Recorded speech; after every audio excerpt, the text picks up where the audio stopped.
Whenever you attempt to do anything for God, there's one thing you can always count on: opposition from the enemy of your soul. And that's what happened in Nehemiah chapter 4 when we look at that great man of God who had a great vision to rebuild the walls of Jerusalem.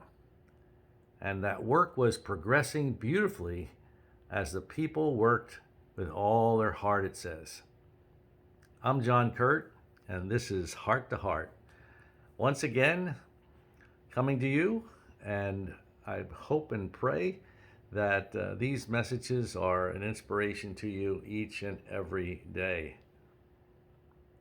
If you have time, look up Nehemiah in the Old Testament. It's a great book to challenge us to have vision and to pray and to do all those good things that are going to really help us accomplish the work that God wants us to. And when the enemies of Israel heard what was happening in Nehemiah's day, they became angry and they tried to demoralize the people along with Nehemiah, and they began to ridicule them with threats of hoping to stop the work. They almost succeeded until Nehemiah prayed, and God gave him a plan to counteract the evil intentions of a man called Sanballat and his cohorts, who were the enemies of the work that God was wanting to do. And it's the same with us and the work that God wants us to do today. When we start to do something for God and start to make progress, Satan will bring opposition. Be assured, Satan does not have anything less in mind than to steal the joy of God's work. That's the first thing he'll do. He'll just steal the joy out of it all. We might be all excited and all hyped up and happy about it, and then all of a sudden there's opposition and it just steals the joy. It just sucks the joy right out of us. And then he'll try to kill the fervor for God's work. That's another tactic that Satan has. So he makes us, instead of really motivated with a sense of fervor and enthusiasm, he just stops that fervor right in its tracks. And then he just destroys the desire to do God's work. We get to the point at some time or another when we just feel like, it's not worth it. I don't want to do this anymore. And Satan can destroy the desire to do God's work. Well, Jesus warned us about Satan in John chapter 10 and verse 10. He said this: "The thief does not come except to steal and to kill and to destroy."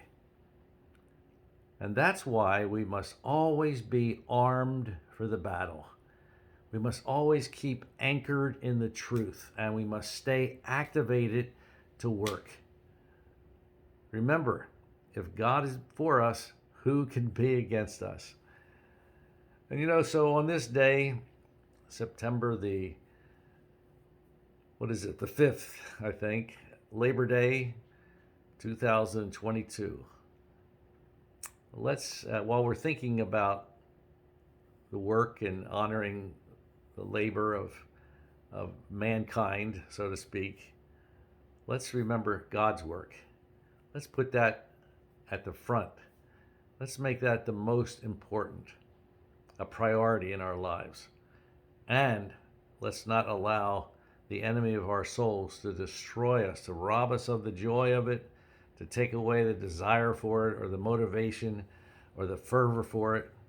But let's just keep going forward, doing what God wants us to do, doing it joyfully, doing it enthusiastically, and working for the kingdom. Because one of these days we're going to have to stand before the Lord and be judged for our work. And so be faithful, keep at it, work for the kingdom, not just for this life. This life we're going to pass away, and things are going to pass away, and what we do is going to pass away. But if whatever is done for the kingdom will last throughout eternity, and we will be rewarded for us. Well, God bless you today. Thank you for joining me on this holiday, or if you're listening on another day. But I pray that it will just encourage you to keep at it. Keep your nose to the grind and keep your head to the plow. Keep going forward.